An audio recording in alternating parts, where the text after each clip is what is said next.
My name is Erica. As the eldest of three children, I've always been burdened with heavy responsibilities ever since my twin siblings, Lisa and Charlie, were born. At first, when they came into this world, I believed that I would be loved and cherished for being the big sister. But gradually, I realized that in my parents' eyes, I was merely a convenient helper, a tireless machine forced to bear every family burden without any recompense or empathy. Since childhood, I had become accustomed to picking my siblings up from school, helping them with their homework, escorting them to after-school activities, and handling all the household chores, from cooking and cleaning to grocery shopping. Meanwhile, my parents constantly showered Lisa and Charlie with praise and unconditional favor, treating them like golden children who could never make a mistake. Every time I caught the mocking glances in their eyes when I was exhausted or heard their offhand reproaches, my heart grew colder and more shattered. While kids my age in America are encouraged to explore the world and savor youth with adventures and moments of freedom, I found myself trapped in an endless cycle of family duties. I felt like a container for sacrifice, a self-operating machine that never stopped working to keep our household in order. Although my parents believed that the eldest child must bear more responsibilities as an unchangeable tradition, this only fueled a deep sense of injustice and inner conflict. I often dreamed of days when I could be free like any other child, running around in wide-open playgrounds without having to worry about dirty dishes or picking up my siblings from school. Instead, my time was buried in ceaseless chores, leaving my tender soul weighed down by loneliness and resentment.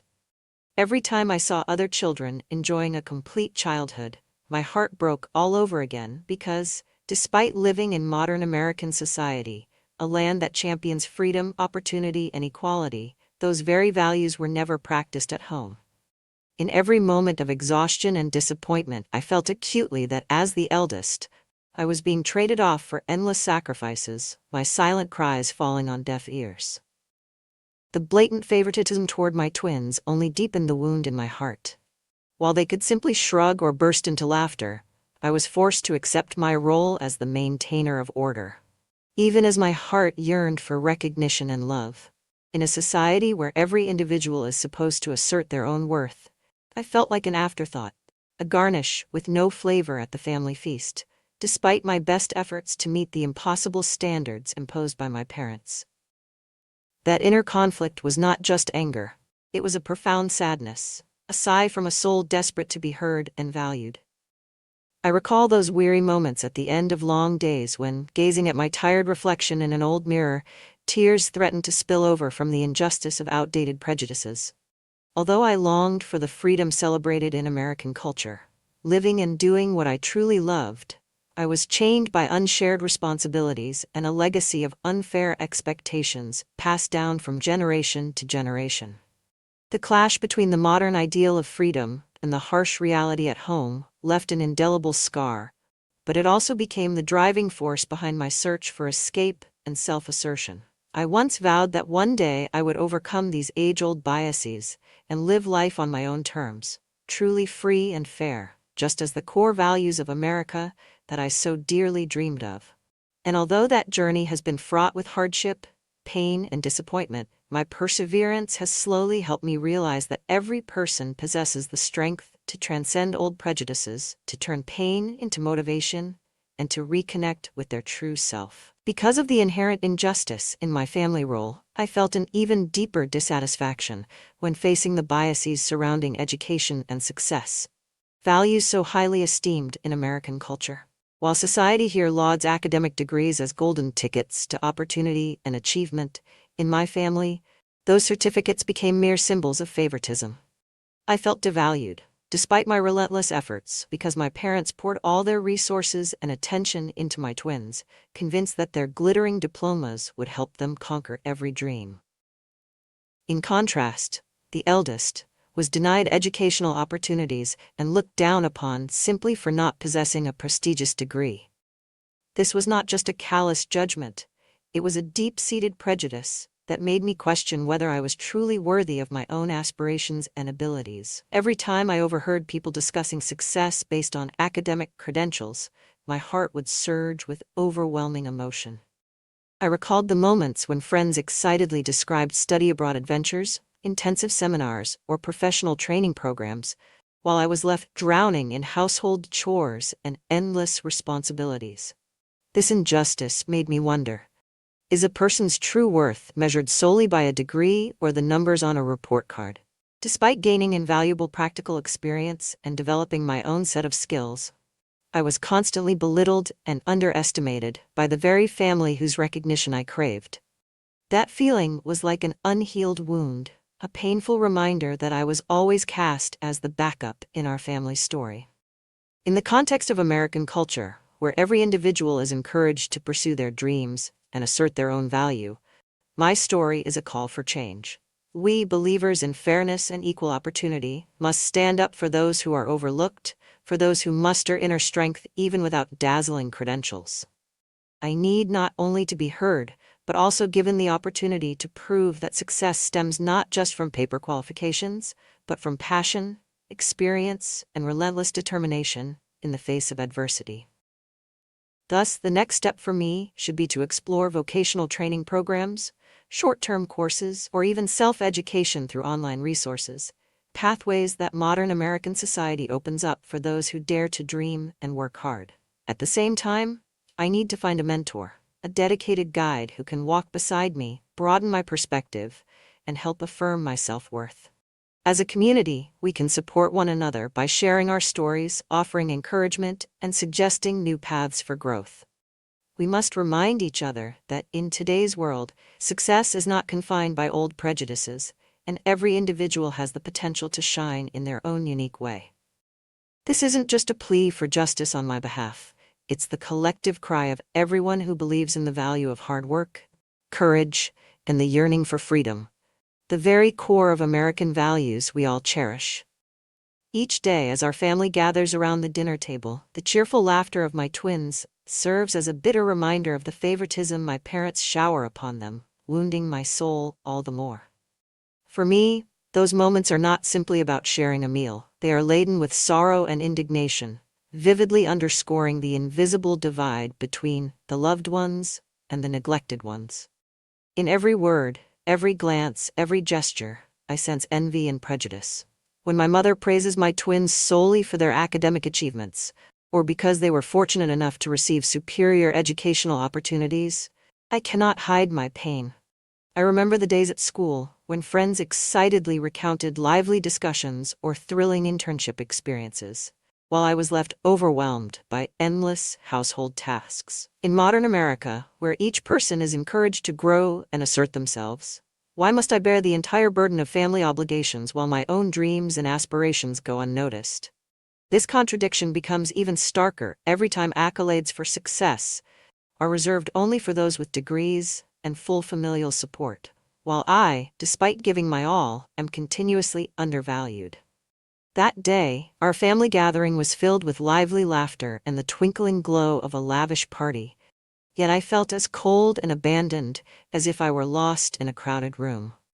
It was my mother's 55th birthday, a celebration considered momentous, where she usually flaunts her status and success with extravagant parties that honor her reputation and class.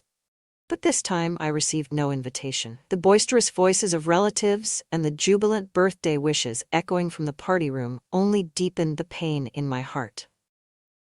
According to my parents, the reason I was excluded was that I don't have a degree.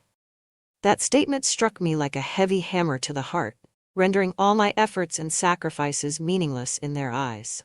I vividly remember the moment I got the news over the phone. My mother's cold, uncaring tone declaring, "You're not invited because you don't deserve it. You don't have a degree like your siblings."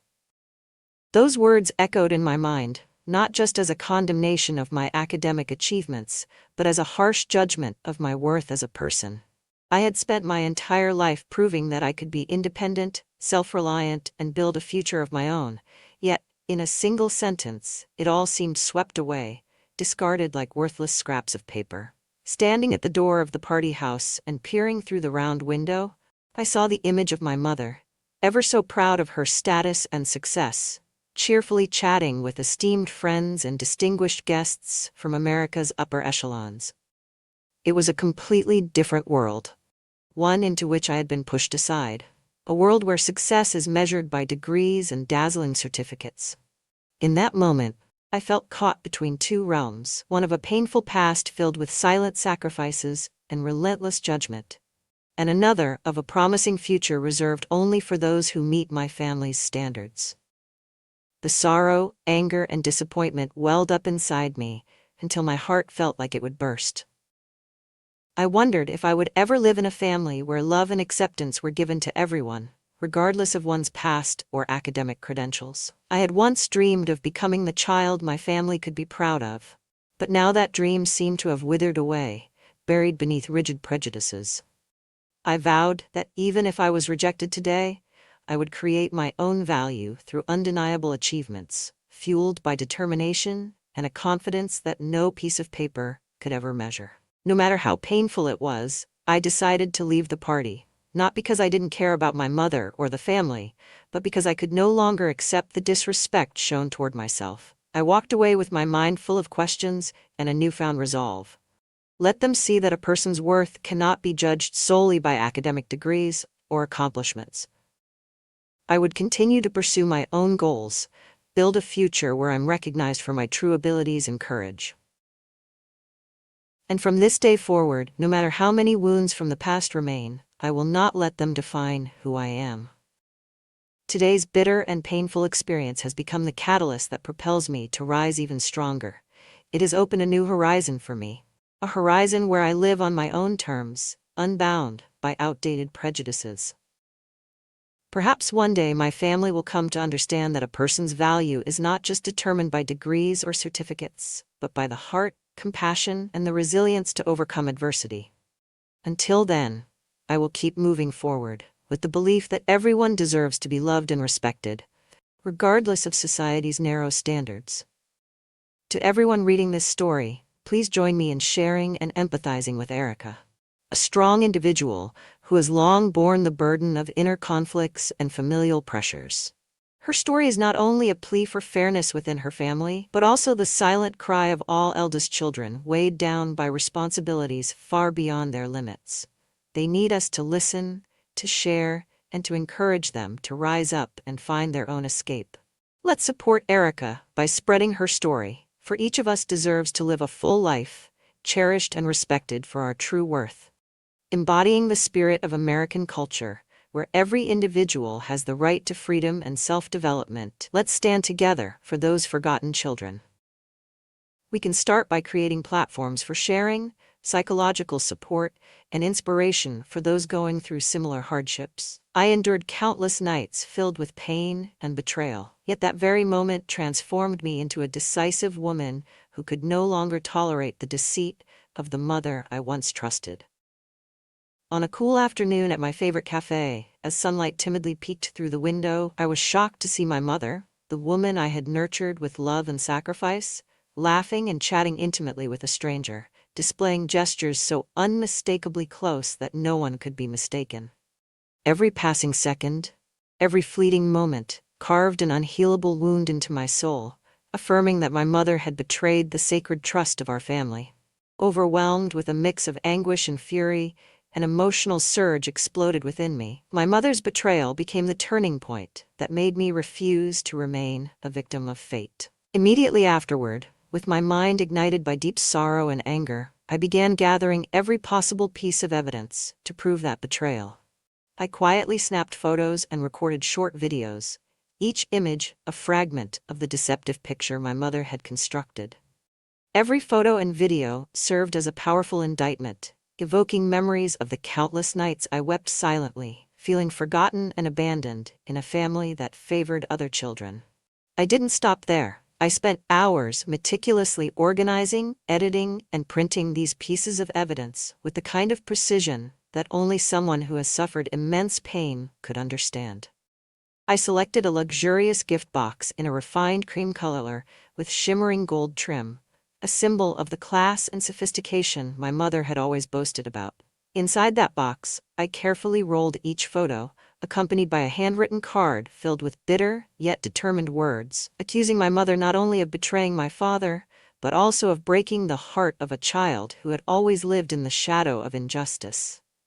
I knew that my act of revenge was not merely an expression of pain, it was a powerful declaration. I was no longer the weak person who would silently endure hurtful words, disdainful looks, and actions that wounded me. In modern American society, where honesty and fairness are held in high esteem, I transformed my anger into the drive to reclaim my right to respect and love. Even though I knew that exposing the truth might shock the entire family and further strain long-standing relationships, for me, it was an inevitable path to liberate myself from the suffocating grip of betrayal and deceit. I believe that only when the truth comes to light can the injured hearts begin to heal, and people truly recognize the value of integrity. On the night before my mother's birthday party, when the atmosphere at home had grown so heavy that even the air seemed saturated with tension, I decided it was the perfect time to unveil all the secrets. I arranged everything flawlessly, from the presentation of the gift box to the organization of the evidence that proved her betrayal. With a mind swirling with mixed emotions and a rebellious spirit tired of pretense, I was convinced that my actions would mark the beginning of a new chapter, not only for me, but also for everyone who had suffered injustice within their family. Imagine the moment when my mother opens that gift box and every photo, every line of text strikes like a powerful shock, exposing all the lies and leaving everyone present no choice but to confront the truth. I didn't just want revenge for myself, I hoped that my actions would serve as a warning to families and relationships marred by betrayal. I wanted my story to remind everyone that no one has the right to exploit another's feelings and loyalty for personal gain. Let us all rise up and defend the values of honesty and fairness, because every person deserves to be fully respected and loved. Though the road ahead may be full of obstacles and uncertainties, with courage, I have proven that I possess the strength to overcome my past and build my own future. A future free from the scars of betrayal and deceit, brimming with hope, fairness, and true freedom. After the storm of betrayal and my act of retribution, I began a journey to redefine relationships and assert my identity. A process filled with intense emotions, yet also marked by resilience and determination to rediscover who I truly am. Even with wounds that hadn't yet fully healed, I resolved not to let my past define me any longer. In that moment, I realized that to live in the way that American culture praises, a culture that values freedom, opportunity, and personal growth, I had to let go of toxic bonds and rebuild my life on my own terms. Rather than drowning in bitterness or allowing painful memories to drag me down, I gradually discovered strength within. I started by seeking out new relationships, people who shared positive values and were ready to listen and support. My father, though scarred by past betrayals, too began to show genuine remorse and sought chances to correct his mistakes. In our cautious initial conversations, filled with poignant silences, I sensed his sincere desire to mend the long-broken bond. I was no longer the child weighed down by historical labels. I had become an independent woman with a voice and the power to shape my own future. At the same time, I learned to love and value myself. I gradually came to understand that even without the boost of a degree or the empty praise of my family, a person's worth is never measured solely by certificates or reputation. The hardships I endured, the sleepless nights spent working, and the painful failures have all become the building blocks of who I am, a resilient, independent individual who knows how to affirm her own value. My journey of self-affirmation is not just about overcoming the past, it's also about discovering small daily joys, from waking up early to exercise, treating myself to a delicious breakfast, to meeting like-minded friends where we share and build on our dreams together. In today's modern American society, where every individual is encouraged to pursue their dreams and assert their identity, Erica has become a symbol of rising from the ashes. She does not deny her past, but rather learns from it, transforming each wound into motivation to move forward. With every small step and each courageous decision, Erica gradually rebuilds her relationship with her father and slowly opens her heart to forgive the mistakes of yesterday. She has resolved that love and sincerity cannot be warped by lies or the scars of betrayal. At the same time, Erica has become more discerning about the relationships she keeps, carefully choosing friends and colleagues who share her values. those who truly appreciate honesty and fairness. She understands that to create a new life, she must surround herself with a positive environment where everyone is respected and encouraged to grow. That's why she has joined community groups and enrolled in life skills training programs, not only to learn herself, but also to inspire others to overcome their own challenges. For anyone listening to Erica's story, this is a call to stand up and assert your own worth. No matter how many wounds your past may have inflicted, the future remains open for those who dare to change. Join Erica in believing in the power of freedom, courage, and resilience in overcoming adversity. If you feel constrained by toxic bonds or pressured by family expectations, remember that you have the right to live life on your own terms, to be loved, valued, and free. Let's come together to spread the message that every person deserves a full life and a journey of self-affirmation that isn't defined by the past. Erica has begun to paint the portrait of a new life with her own hands, and her story stands as living proof of the human spirit's resilience. Let us walk together on this path, building a society where every individual, no matter their starting point, has the opportunity to shine and assert themselves. In the final moments of her arduous journey, Erica stands bathed in the early light of a new day, a living symbol of rebirth and an